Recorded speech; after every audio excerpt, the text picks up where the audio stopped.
अस्सलाम वालेकुम नाज़रीन। खला की दुनिया हमेशा से इंसानों के लिए तजस्सुस और हैरत का बायस रही है, लेकिन खला का सफर जितना हैरत अंगेज है उतना ही खतरात से भरा हुआ भी है। हाल ही में एक ऐसा वाकया पेश आया जब दो खलाबाज, जिनमें हिंदुस्तानी नजाद अमरीकी खलाबाज सुनीता विलियम्स और इनके साथी बैरी विलमोर शामिल थे, तकनीकी मसाइल के बायस खला में फंस गए। इनके साथ खला में क्या हुआ और नासा इन्हें वापस लाने में क्यों नाकाम हुई, ये सब आज की इस वीडियो में तफसील के साथ डिस्कस किया जाएगा। दोस्तों, सुनीता विलियम्स और बैरी विलमोर को नासा के एक इंतहाई अहम मिशन पर इंटरनेशनल स्पेस स्टेशन भेजा गया था, जहां इन्हें बोइंग के तैयार करदा जदीद स्पेसक्राफ्ट स्टार लाइनर की जांच करना थी। इस मिशन का मकसद ये था कि स्टार लाइनर को खला में ले जाने वाले इंसानों के लिए एक महफूज और मुअस्सर जरिया बनाया जाए, ताकि मुस्तकबिल में आम शहरियों के खला में जाने के मंसूबे पर काम किया जा सके। इस स्पेसक्राफ्ट की जदीद तरीन टेक्नोलॉजी नासा के लिए एक नई उम्मीद थी, क्योंकि ये एलोन मस्क के स्पेस एक्स ड्रैगन स्पेसक्राफ्ट का बेहतरीन मुतबादिल समझा जा रहा था। लेकिन मिशन के दौरान तकनीकी मसाइल पैदा हो गए, जिनकी वजह से स्टार लाइनर का जमीन से राब्ता मुनक़ता हो गया। इस खराबी की वजह से खलाबाज वहां फंस गए और नासा की जानिब से इनकी फौरी वापसी मुमकिन ना हो सकी। स्टार लाइनर के नेविगेशन सिस्टम में खराबी आई, जिसकी वजह से ये खला में अपने मुकर्रर रास्ते से हट गया।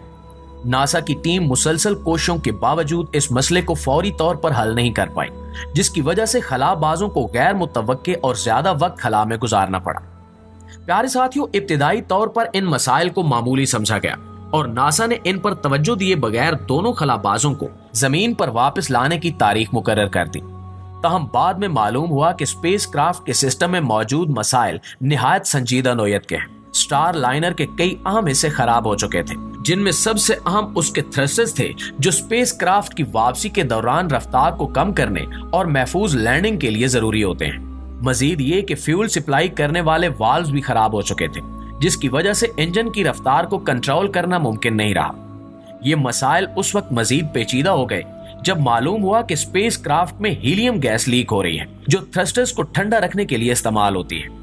अगर ये लीकेज जारी रहती है तो स्पेसक्राफ्ट के थ्रस्टर्स को ज्यादा दर्जा हरारत की वजह से मजीद नुकसान हो सकता है। इस सूरत हाल में अगर स्पेसक्राफ्ट जमीन की फिजा में दाखिल होने की कोशिश करता है तो ये कल्पना चावला के अलमनाक हादसे की तरह तबाही का सबब बन सकता है। नाज़रीन गिरामी, सुनीता विलियम्स और बैरी विलमोर इस वक्त खला में हैं और इन्हें वहां 1 माह से ज्यादा का अरसा गुजर चुका है। नासा के इंजीनियर्स और खलाबाज खुद भी स्टार लाइनर की खराबियों को ठीक करने की कोशिश कर रहे हैं, लेकिन फिलहाल कोई वाज़े हल नजर नहीं आ रहा। नासा के पास अब भी कोई ऐसी तारीख नहीं है जिसमें यह कहा जा सके कि दोनों खलाबाज जमीन पर कब वापस आ सकेंगे। ये सूरत हाल इसलिए भी नाजुक है क्योंकि स्टार लाइनर को सिर्फ 45 दिन तक खला में रहने के लिए डिजाइन किया गया था और कुछ बैकअप सिस्टम्स के साथ ये 72 दिन तक खला में रह सकता है। लेकिन इस दौरान मसाइल हल न किए गए तो स्टार लाइनर का निजाम मजीद बिगड़ सकता है और वो खला में ही नाकारा हो सकता है। नाज़रीन गिरामी, दूसरी जानिब इस सूरत हाल ने सुनीता विलियम्स और बैरी विलमोर की सेहत पर संगीन असरात डालना शुरू कर दिए हैं। खला में मुसलसल रहने के बायस इनके जिस्मानी निजाम पर दबाव बढ़ रहा है, जिससे मुख्तलिफ मसाइल जन्म ले रहे हैं। खला की संगीन और गैर महफूज सूरत हाल में इनका जिस्मानी निजाम कमजोर हो रहा है। दोस्तों, ये सूरत हाल निहायत हसास है, क्योंकि खलाबाजों की जिंदगियों को बचाने के लिए जल्द अज जल्द फैसला करना जरूरी है। नासा के पास वक्त महदूद है और अगर कोई फौरी इकदाम न किया गया तो सुनीता विलियम्स और बैरी विलमोर को मजीद मुश्किलात का सामना करना पड़ सकता है। उर्दू कवर के मुआजिज दोस्तों, इसी तरह इंसानी तारीख में खला में कई अफसोसनाक वाकयात पेश आ चुके हैं, जिनमें से एक बड़ा हादसा हिंदुस्तानी नजाद अमरीकी खलाबाज कल्पना चावला का था। कल्पना चावला हिंदुस्तानी नजाद पहली खातून खलाबाज थी जिन्होंने खला में जाकर तारीख रकम की। इनका ख्वाब था कि वो खला की वुसअतों तक पहुंच सके और इन्होंने अपने ख्वाब को हकीकत में बदलने के लिए इंतहाई सख्त मेहनत की। कल्पना 17 मार्च 1962 को भारत के हरियाणा के एक छोटे से शहर करनाल में पैदा हुई। इनका बचपन से ही खलानवर्द बनने का ख्वाब था। इन्होंने एरोनॉटिकल इंजीनियरिंग में बैचलर की डिग्री हासिल की और फिर अमेरिका मुंतकिल हो गए, जहां इन्होंने एरोस्पेस इंजीनियरिंग में मास्टर्स और डॉक्टरेट की डिग्रियां हासिल की। 1988 में नासा में शामिल होने के बाद कल्पना ने अपनी पहली परवाज 1997 में नासा के खलाई शटल कोलंबिया पर की। ये मिशन कामयाबी से मुकम्मल हुआ और कल्पना चावला ने दुनिया भर में अपनी सलाहियतों का लोहा मनवाया। लेकिन इनका दूसरा मिशन जो 2003 में था, एक अलमनाक हादसे का शिकार हो गया।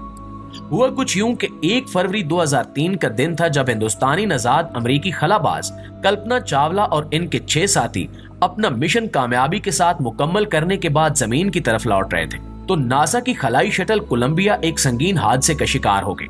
کولمبیا کی تباہی کا آغاز اس وقت ہوا جب خلائی شٹل اپنے سفر کے آغاز یعنی لانچنگ کے دوران ایک چھوٹے سے ٹکراؤ کا شکار ہو گئی۔ لانچنگ کے وقت شٹل کے ہیٹ شیلڈ پر ایک ٹکڑا لگا جس سے اس میں معمولی سا سوراخ ہو گیا۔ ابتدا میں یہ نقصان معمولی سمجھا گیا اور اس پر زیادہ توجہ نہیں دی گئی، لیکن یہ سوراخ تباہ کن ثابت ہوا۔ جب خلائی شٹل کولمبیا زمین کی فضا میں واپس داخل ہوئی تو ہوا اور گیسوں کی شدید حرارت نے ہیٹ شیلڈ کے ذریعے شٹل کو شدید نقصان پہنچایا۔ درجہ حرارت انتہائی بڑھ جانے کے باعث شٹل کے حصے جلنے لگے اور یہ چند منٹوں میں تباہ ہو گئی۔ یہ حادثہ ایک ایسا لمحہ تھا جس نے دنیا بھر کے سائنسدانوں، خلابازوں اور انسانیت کو جھنجھوڑ کر رکھ دیا۔ ناسا نے اس حادثے کی تحقیقات کی اور اس نتیجے پر پہنچا کہ اگر لانچنگ کے وقت ہی ہیٹ شیلڈ کی خرابی کا پتہ چل جاتا اور فوری مرمت ہو جاتی تو شاید یہ جانیں بچائی جا سکتی تھی۔ کلپنا چاولہ کی زندگی اور ان کی جدوجہد دنیا بھر کے لوگوں کے لیے ایک مثال ہے۔ وہ ایک ایسی عورت تھیں جنہوں نے اپنے خوابوں کی پیروی کی اور یہ ثابت کیا کہ عزم اور حوصلے سے انسان ناممکن کو ممکن بنا سکتا ہے۔ خیر ناظرین، کلپنا چاولہ کا حادثہ واحد حادثہ نہیں تھا جو خلا میں پیش آیا۔ خلا میں جانے والے کئی دیگر مشنز بھی خطرات سے دوچار ہوئے۔ ان میں ایک عام حادثہ 1986 میں ہونے والا چیلنجر شٹل حادثہ تھا۔ یہ واقعہ خلا کی تاریخ کے بدترین حادثات میں سے ایک ہے۔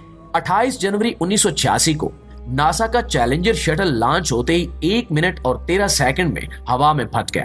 اس حادثے میں شٹل پر موجود تمام 7 خلاباز جان سے ہاتھ دھو بیٹھے۔ چیلنجر شٹل میں ناسا نے ایک ٹیچر کرسٹا مکال کو بھی شامل کیا تھا جو خلا میں جا کر درس و تدریس کے حوالے سے تجربات کرنے والی تھی، لیکن بدقسمتی سے شٹل لانچ کے بعد جلدی تکنیکی خرابی کی وجہ سے تباہ ہو گئی۔ اس حادثے نے ناسا کو گہرا صدمہ پہنچایا اور خلا میں جانے والی مشنز کی حفاظت کے حوالے سے بڑے پیمانے پر اصلاحات کا سبب بنی۔ ناظرین، اسی طرح خلا کے سفر کے دوران ایک اور المناک حادثہ اپولو 1 کا تھا جو 27 جنوری 1967 کو پیش آیا۔ یہ ناسا کا پہلا اپولو مشن تھا جو چاند پر انسانی مشن بھیجنے کی تیاری کر رہا تھا۔ لانچ پیڈ پر آگ لگنے کی وجہ سے 3 خلاباز ورجل گریسم، ایڈورڈ وائٹ اور راجر شیفی اس حادثے میں جاں بحق ہو گئے۔ اس حادثے نے ناسا کو اپولو پروگرام کی حفاظت کے حوالے سے نئے معیار واضح کرنے پر مجبور کیا اور اس کے بعد اصلاحات کے نتیجے میں 1969 میں اپولو 11 کامیابی سے چاند کی سطح پر اترا۔ ناظرین گرامی، خلا کا سفر انسانیت کے لیے ہمیشہ سے ایک خواب رہا ہے، لیکن یہ خواب کبھی کبھار بدترین حقیقت کا سامنا بھی کرتا ہے۔ آج ہم سنیتا ولیمز اور بیری ویلمور کی صورتحال کو دیکھتے ہیں تو ہمیں کلپنا چاولہ کی یاد آتی ہے جنہوں نے اپنی زندگی خلا کے نام کر دی۔ خلا میں جانا چاہے کتنا ہی حیرت انگیز کیوں نہ ہو، ہمیشہ خطرات سے بھرپور ہوتا ہے اور یہی بات ہمیں ان تمام خلابازوں کی قربانیوں کا احساس دلاتی ہے۔ جی تو معزز دوستو، یہ تھی ہماری آج کی ویڈیو اور اس حوالے سے آپ دوستوں کی رائے کیا کہتی ہے کمنٹ سیکشن میں ہمارے ساتھ شیئر ضرور کیجیے گا۔ انشاءاللہ آپ سے ملاقات ہوتی ہے اگلی ویڈیو میں، تب تک اپنا ڈھیر سارا خیال رکھیے۔ اللہ نگہبان۔